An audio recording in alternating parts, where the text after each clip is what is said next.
बिस्मिल्लाहिर्रहमानिर्रहीम, अस्सलाम वालेकुम। हकीकत टीवी साइंस एंड हेल्थ में खुश आमदीद। बड़ा रेयर मोमेंट आया है, बहुत ही ज़्यादा रेयर मोमेंट आया है। एमरजेंसी एक्शन मैसेज इस वक्त भेजा गया है यूएस की न्यूक्लियर फोर्सेस को।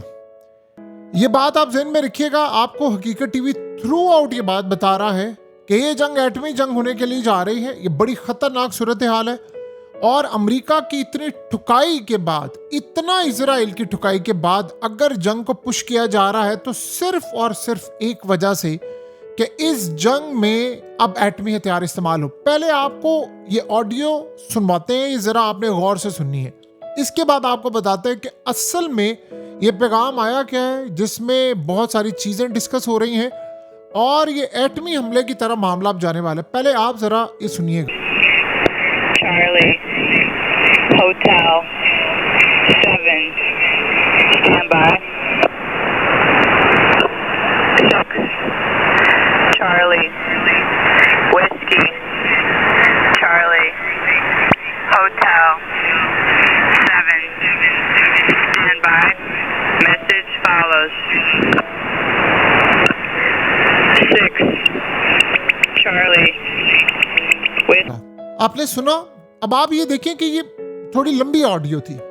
ये बेसिकली 21 कैरेक्टर्स का एक कोडेड मैसेज था जो कि मिलिट्री फोर्सेस को भेजा गया है। ये ज़हन में रखिएगा, ये तब भेजा जाता है जब कोई न्यूक्लियर ऑर्डर्स होते हैं और उसके अलावा कोई बड़ा इंपॉर्टेंट, यानी ये इमरजेंसी एक्शन मैसेज था। ये कोई आम मैसेज नहीं था। ये high frequency global communication system होता है।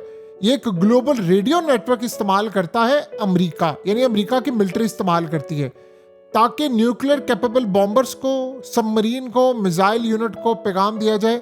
और जब सैटेलाइट भी खास तौर पर फेल होते हैं तब होता है।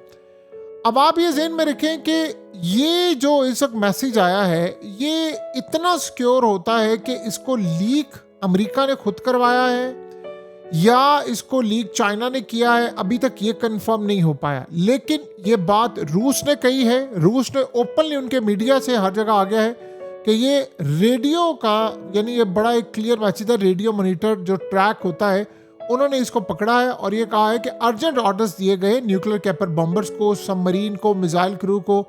और इसमें जो कोड्स इस्तेमाल किए गए हैं वो आम लोगों को यानी समझ नहीं आ पाते, क्योंकि हर कंट्री के अपने कोड्स होते हैं। इसका क्या मतलब है? इसका मतलब है कि अब आप एक एटमी जंग की तरफ जा रहे हैं। ये आप ज़हन में रखिएगा। इसलिए जा रहे हैं ईरान पे होने वाले अगले हमलों से, यानी आप ये समझ लें बचाव के लिए चाइना कोशिश कर रहा है। लेकिन ये तो जो लीक हुई है ये मुमकिन नहीं है, यानी ये लीक के बगैर हो नहीं सकता। ये कोड्स और command and control total secret होता है। ये रिलीज करके ईरान को असल में इन्होंने पैगाम दिया है नॉन डिप्लोमेटिक वे में, या चाइना ने इनकी जानिब से अगर पकड़कर ईरान को बताया कि ये होने जा रहा है। ये क्लियर पैगाम दिया गया कि हम एटमी हमला करेंगे। ईरान पे इन्होंने जंग मुसल्लत की, इंफ्रास्ट्रक्चर डैमेज किया, टारगेट किया, सब कुछ किया, लेकिन काम नहीं हो पाया। अब वो न्यूक्लियर अटैक का प्रेशर दे रहे हैं ईरान को टेस्ट करने के लिए कि पीछे हटता कि नहीं। देखिए, पहली बात है ये ज़हन में रख ले, ईरान ने पीछे नहीं हटना। ये एटमी हमला हो सकता है कर दें। और ये ज़हन में रखे, ये जो ट्रंप ने बार बार बात की है ना कि मैं सारी तहजीब को उड़ा दूंगा, मैं पूरा ईरान उड़ा दूंगा, मैं ये कर दूंगा, वो कर दूंगा, ये वो बेवकूफ़ नहीं है। उसने इतनी बड़ी बात की है तो इसीलिए की थी। सो ये बात आप ज़हन में रखें, ये मामला इतना ज़्यादा आसान नहीं है जितना हमें नज़र आता है। और ये एक बड़ी एटमी जंग की तरफ अब ये मामला जा रहा है। दूसरी सूरत हाल, आपने एक चीज़ गौर करनी है कि पिछले काफ़ी अरसे से हुआ ये था कि ईरान में अटैक हो रहा था। ये जंग से पहले आपने गौर किया कि ईरान में बारिश नहीं हो रही थी, तो ईरान के प्रेसिडेंट ने कहा हो सकता है हमें तेहरान खाली करना पड़े। और ईरान ने इल्ज़ाम लगाया कि अमेरिका और इसराइल मौसमों की छेड़खानी कर रहे हैं। और उन्होंने कहा कि उन्होंने बारिश और ये बात, आप सब जानते हैं अमेरिका हमेशा इस बात को डिनाई करता है। लेकिन आपने एक चीज़ गौर की है कि ईरान के कई शहरों में सांस लेना भी दुश्वार हुआ पड़ा था, पानी नहीं था, खुश्क साली थी काफ़ी ज़्यादा। लेकिन आपने एक चीज़ गौर की है, इस जंग में ईरान ने जहाँ पर इतनी चीज़ें तबाह की है, इतनी चीज़ें तबाह की हैं, वहाँ पर उन्होंने कुछ ऐसी चीज़ें भी तबाह कर दी हैं जो कि किसी को नहीं पता कि वो क्या चीज़ है। यानी वो रेडार है, वो कोई चीज़ें हैं जो ईरान पर इस्तेमाल हो रही थी इस जंग से पहले, और ईरान के मौसमों की छेड़खानी की जा रही थी। ईरान ये कहता है कि सब कुछ हो रहा था। अब हुआ ये कि उसको इन्होंने कर दिया है तबाह। वो रेडार सिस्टम थे, वो पूरा कोई मौसम का सिस्टम था, ईरान के मिसाइलों ने ये तमाम चीज़ें तबाह कर दी। अब उससे हुआ क्या है कि ईरान ने जब इनके ख़ास तौर पर जो वेदर इंजीनियरिंग टेक्नोलॉजी उसको तबाह किया, उसके बाद हो ये रहा है कि ईरान में इस वक्त ठंडी हवाएं चल रही हैं, शदीद बारिशें हो रही हैं, आसमान पर यानी एक खूबसूरत आप ये समझ लें कि माहौल बदल चुका हुआ है, टोटली पूरे रीजन का माहौल भी बदल गया है। और ये बड़ा अजीबोगरीब मामला हो रहा है कि ईरान में जहाँ बारिशें नहीं होती थी वहाँ इतनी ज़्यादा बारिश होना शुरू हो गई। अब ये मामला समझ में ना आने वाला है कि ये हुआ क्या है। देखिए, जो रेडार्स ईरान ने तबाह किए थे ना, वो बहुत बहुत बड़े थे और अमेरिका के अड्डों पर नस्ब थे। वो सिर्फ हमें लगता है कि शायद वो जासूसी के लिए इस्तेमाल हो रहे, उनसे मौसम में छेड़खानी का भी काम लिया जा रहा था। अगर ये रेडार नहीं थे तो फिर किसी दूसरे दीगर तरीके से ईरान में कोई ना कोई ऐसी चीज़ें की जा रही थी जैसे मौसम की गड़बड़ हो रही थी। ईरान बड़ी देर से कह रहा था कि खुश्क साली है, बंजरपन है, बारिशों को आगे पीछे धकेल कर फिजा में जहरीले केमिकल छोड़े जा रहे हैं, बहुत ज़्यादा बड़ी तादाद के अंदर तबाही हो रही है।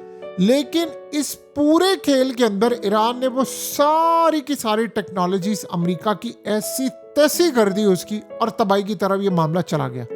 यानी आप ये सोचें, वो ईरान जो बारिशों के लिए तरस रहा था, वहां बारिशें रुकने का नाम नहीं ले रही। खाली बारिशें नहीं हो रही, बर्फबारी भी हुई है। ये भी बड़ी इंटरेस्टिंग सूरत हाल। और आप मौसम चेक करें, आपको कब नजर आता है कि अप्रैल मई का मौसम हो और बर्फबारी और ऐसी सूरत हाल हो।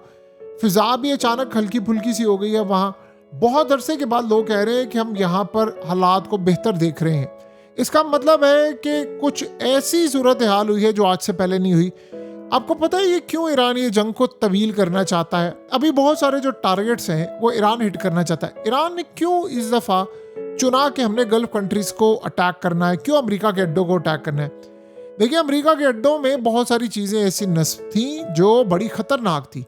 अब कतर के अमीर ने रात को जो ट्रंप को कॉल की है, वो कॉल का मकसद क्या है? वो कॉल का मकसद ये है कि आप इस जंग को यहीं पर रोक दें, क्योंकि आगे सिर्फ तबाही है, सिर्फ बर्बादी है, उसके अलावा कोई सूरत हाल बेहतरी की तरफ नज़र नहीं आती। तो हालात तो बस इस तरफ चले गए हैं कि अब अगले कुछ अरसे में सिर्फ वर्ल्ड पूरा तबाह होने के लिए आपको नज़र आएगा। लेकिन ईरान ने काफ़ी हद तक चीज़ों को सेंस कर लिया है। अब ये क्या कर रहे हैं? ये वही हरकतें कर रहे हैं एज यूजुअल जो करते हैं कि हम एटमी हमले की तरफ जा रहे हैं, कोडेड मैसेज लीक हो गए हैं, फलाना हो गया, ये हो गया।